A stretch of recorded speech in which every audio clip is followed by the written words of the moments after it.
Hi, லோகின் here from Kite. So நிஃப்டியோட review பார்த்துடலாம். ரொம்ப இம்பார்ட்டண்ட் இது. ஏன்னா நம்ம கொடுத்துருக்க லெவலை டெக்னிக்கல் ரெஸ்பெக்ட் பண்ணி ஒரு இடமும் பிரேக் ஆகி போகுது. நம்ம எங்கே சைடுவேஸ்ன்னு சொல்லியிருக்கோமோ அங்கே தான் சைடுவேஸ் ஆகிருக்கு. எந்த லெவலில் பிரேக் அவுட் பண்ணால் அந்த லெவலுக்கு அப்புறம் மார்க்கெட் மூவ் ஆகுன்றத டேரக்ஷன் சொல்லியிருக்கோம். அந்த டேரக்ஷனுக்கு தான் மார்க்கெட்டும் போகுது. அதாவது டெக்னிக்கலில் தான் நான் இங்கே சொல்கிறேன். நானாக எதுவும் மார்க்கெட் போகும்னு சொல்ல, டெக்னிக்கலை பிரேக் பண்ணும்போது மார்க்கெட் எங்கே போகுன்ற சொல்கிறோம். ஏன்னா இதுக்கு நடுவில் நம்ம இந்த 15 மினிட்ஸு 5 மினிட்ஸு 1 மினிட்ஸு இதிலெல்லாம் ட்ரேட் பண்ணுறதெல்லாம் அவாய்ட் பண்ணுறது பெட்டர். ஏன்னா நான் ஆல்ரெடி சொல்லிட்டேன், மார்க்கெட் இந்த லெவலில் 24,300 லெவலெல்லாம் பிரேக் அவுட் பண்ணிடுச்சு. கீழே வர ஆரம்பிக்கிற வரைக்கும் அந்த ட்ரேடிங்கை அவாய்ட் பண்ண சொல்லிட்டேன்.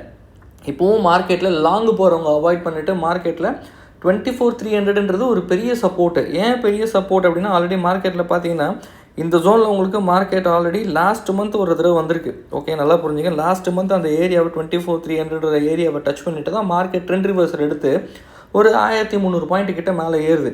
ஸோ அதே மாதிரி இந்த மந்த்தோ இல்லை நெக்ஸ்ட் மந்த்தோ நியூ இயர் பிறந்ததுக்கு அப்புறம் நெக்ஸ்ட் இயரும் இந்த 23,300 லெவலில் மறுபடியும் மார்க்கெட் ஹிட் பண்ணிவிட்டு ரிவர்சல் கொடுக்க போதா இல்லை ட்ரெண்டு கண்டினியூ ஆக போதா அப்படின்றத நம்ம பார்க்க போகிறோம். ட்ரெண்டு கண்டினியூ ஆச்சுன்னா, ஓப்பனாக சொல்லணுன்னா, இன்னொரு அதுலேருந்து ஒரு 23,300லேருந்து ஒரு 22,900 வரைக்கும் ஒரு சின்ன சைட்வேஸ் ஃபார்ம் ஆகலாம். பட் அதெல்லாம் உடச்சதுன்னா மார்க்கெட் பெரிய ஃபால் இருக்கும் அப்படின்றத டெக்னிக்கலாக பார்க்குறோம். பட் அவ்வளோ தூரம் போகாது. ஏன்னா இந்த ஜோனுக்கு இன்ஸ்டிடியூஷன் உள்ளே நல்லா பை எடுப்பாங்க அப்படின்றது ஒரு எக்ஸ்பெக்டேஷனும் இருக்குது. ஸோ அதை வெயிட் பண்ணி தான் பார்க்கணும், இன்ஸ்டிடியூஷன் அந்த இடத்துல என்ன மேஜர் ரோல் ப்ளே பண்ண போகிறாங்க அப்படின்றது. ப்ரொவைடட் அந்த இடத்துல எதுவும் பெரிய நியூஸ் இருக்கக்கூடாது. பர்டிகுலர்லி யூஎஸ் கவர்மெண்ட்லேயே நியூசிலாண்டில் வந்து இப்போ எல்லா இடத்துலையும் வந்து ரெசெஷன் ஃபார்ம் ஆகுது. ஸோ அந்த மாதிரிலாம் நியூஸஸ் ஸ்ப்ரெட் ஆகாமல் இருந்தது மேஜர்லி அப்படின்னாக்கா ஒன்றும் இஷ்யூஸ் இல்லை. மார்க்கெட் ஹெல்த்தியாக தான் போகுது அந்த இடத்துலேருந்து. பட் ஹெல்த்தியாக போதா இல்லை நியூஸ் கொடுத்து மார்க்கெட்னு கீழே கொண்டு வர போகிறாங்களா, இன்ஸ்டிடியூஷன் இன்னும் செல் பண்ண போகிறாங்களான்றது அந்த ஜோனில் தான் மேஜராக இருந்து நமக்கு தெரிய போகுது. ஸோ அந்த ஜோன் ரொம்ப இம்பார்ட்டண்ட்டு. அது வரைக்கும் லாங் அவாய்ட் பண்ணுங்கள். ஒரு லாங் போகணுன்னு நினைக்கிறவங்க 24,300க்கு மேலே லாங் போகிறதுக்கு ட்ரை பண்ணுங்கள். 2400 24,200லாம் ஒரு டம்மி லெவலில் வச்சுட்டுலாம் கொடுப்பாங்க. அதெல்லாம் இல்லை. 24,300க்கு மேலே தான் நம்ம அடுத்த பையே பண்ண போகிறோம். பட் லாஸ்ட் 5 டேஸில் மார்க்கெட் சினாரியை கொஞ்சம் யோசிச்சு பார்த்தீங்கன்னா, ஆல்மோஸ்ட் 1000லேருந்து 1200 பாயிண்ட்ஸ் கீழே விழுந்திருக்கு. அதுவும் நிஃப்டி அலோன் நான் பேசுகிறது. ஸோ இதுக்கு என்ன டெக்னிக்கல் ஒரு ரீசன், மேஜர் ரீசன் டெக்னிக்கல் தான். அதை தாண்டி ஏன் இதெல்லாம் கீழே வந்தது, ஏன் இந்த ப்ரைஸ் கீழே வந்ததுன்னா, முதல்ல மார்க்கெட் லெவல் பிரேக் அவுட் கொடுக்கறதுக்கு லெவல் ரீசன் என்னன்னா, மெனி அதில் ஒரு 3 நாள் இப்போ நம்ம பார்க்கலாம். யூஎஸ் கவர்மெண்ட்டோட ஃபெட் டேட்டா நமக்கு அது என்ன ஆச்சு, ரொம்ப ஹாப்பியாக இல்லை. நமக்கு எதிர்பார்த்த மாதிரி அந்த ஃபெடரேஷனோட எதுவுமே இல்லை. ஓகேவா, நெக்ஸ்ட் இயருக்கு அவங்க என்ன சொல்லிட்டாங்கன்னா, மேக்ஸிமம் 2 ரேட் கட்டு தான் இருக்கும் அப்படின்ற மாதிரியே சொல்லிட்டாங்க. ஸோ அது பெருசாக ஹாப்பியாக இல்லை அப்படின்றது மார்க்கெட்டில் புரிய வருது. ஸோ எஃப்ஐஐ என்ன பண்ணுறாங்கன்னா, அக்ரெசிவ் செல்லிங், நல்லா புரிஞ்சுங்க, அக்ரெசிவ் செல்லிங் பண்ணுறாங்க. ஆல்மோஸ்ட் அவங்களோட நெட் செல்லிங் மட்டுமே வந்து பார்த்தீங்கன்னாக்கா இப்போ ரீசெண்டாக ஒரு பெரிய லெவலில் இருக்குது. நியர்லி ஒரு 12,000 கோடிக்கு மேலேயே அவங்களோட நெட் செல்லிங் போயின்னு இருக்கு. ஸோ இந்த மாதிரி நெட் செல்லிங் அவங்க கண்டினியூஸாக பண்ணிகிட்டே இருக்கும் போது மார்க்கெட்டில் பையரால் ஜெயிக்க முடியாது. ஈவன் தோ டிஐஐ எவ்வளோ ஸ்ட்ராங்காக ஃபைட் பண்ணாலுமே, டொமஸ்டிக் இன்ஸ்டிடியூஷன் எவ்வளோ ஸ்ட்ராங்காக ஃபைட் பண்ணாலும் எஃப்ஐஐயோட பையிங் பவர் இல்லாமல் நம்மளால் நெக்ஸ்ட் லெவல் போக முடியாது.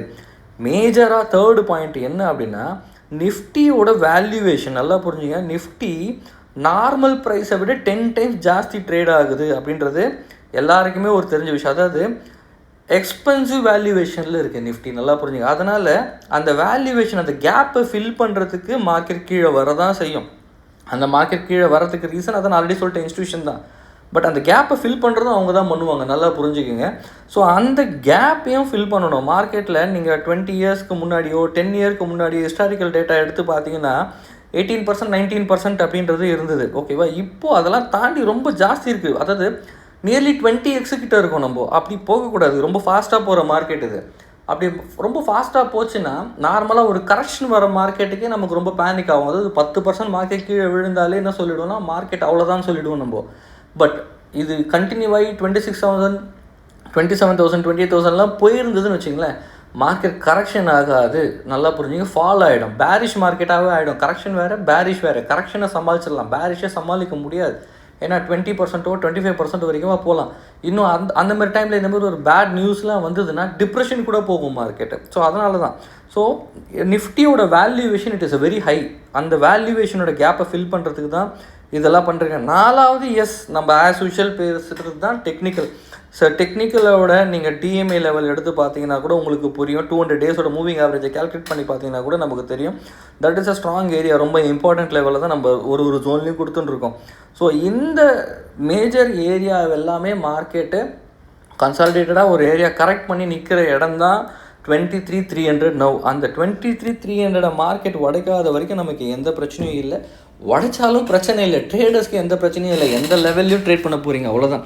But investor wait for some time. புதுசாக மார்க்கெட்டில் என்ட்ரி ஆகிட்டு பொசிஷன் எடுக்கணும்னு நினைக்கிறவங்க கொஞ்சம் வெயிட் பண்ணுங்கள். அந்த லெவலில் என்னன்றதை டெஸ்ட் பண்ணி பார்த்துட்டு நம்ம முடிவு பண்ணலாம்.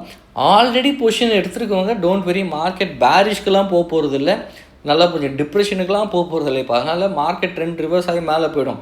நீங்கள் ஒரு லாங் வியூ 1 வருஷம் 2 வருஷம் கழிச்சு மார்க்கெட்டு இங்கேருந்து 2000-3000 பாயிண்ட் ஏறிடும். அதனால் லாங் டேர்ம் வியூவர்ஸ் பயப்படாதீங்க. ஆல்ரெடி பொசிஷன் இருந்ததுன்னா பயப்பட வேணாம். ஃப்ரெஷ் என்ட்ரி எடுக்கிறவங்க வெயிட் பண்ணுங்கள். இன்னும் கொஞ்சம் கீழே வந்துன்னா டிஸ்கவுண்ட் ப்ரைஸ் கிடைக்கும், நீங்கள் அந்த இடத்துல பொசிஷன் எடுக்க ட்ரை பண்ணலாம். ஸோ நிஃப்டி ஏன் ஃபால் ஆயிருக்கு, ஏன் கீழே வருதுன்னா இந்த மாதிரி ரீசன்ஸால் தான். Majorly technical also one of the reason. So இந்த மாதிரி நீங்களும் மார்க்கெட்டில் என்ன நடக்குது, ஏன் டெக்னிக்கல் ஃபார்ம் ஆகுது, இன்ஸ்டிடியூஷன்னா யார், அதர் கண்ட்ரீஸில் என்னெல்லாம் நடக்குதுன்ற டேட்டா டெக்னிக்கல்லாம் தெரிஞ்சுட்டு ட்ரேட் பண்ணிங்க அப்படின்னாக்கா மார்க்கெட்டில் ரொம்ப ஹெல்த் அண்ட் வெல்த்தியாக இருக்கலாம். ஓகேங்களா? Thank you so much. இந்த மாதிரி வீடியோஸ் உங்களுக்கு நல்ல இன்ட்ரெஸ்டிங்காக இருந்ததுன்னா கமெண்ட் பண்ணுங்கள். ஆர் உங்களுக்கு எந்த ஸ்டாக்ஸில் உங்களுக்கு டவுட் இருந்தாலும் you can ask us. And நமக்கு நியூ பேட்சஸும் அவைலபிள் இருக்குது. Currently there is no batches. மார்னிங்கில் பேட்சஸ் கிடையாது, எல்லாமே ஃபில்டு. ஈவினிங்லேயும் இன் மிடில் ஆஃப் த ஆஃப்டர்நூனில் பேட்சஸ் இருக்குது. ஏன்னா ஈவினிங்கும் ஃபில்டு.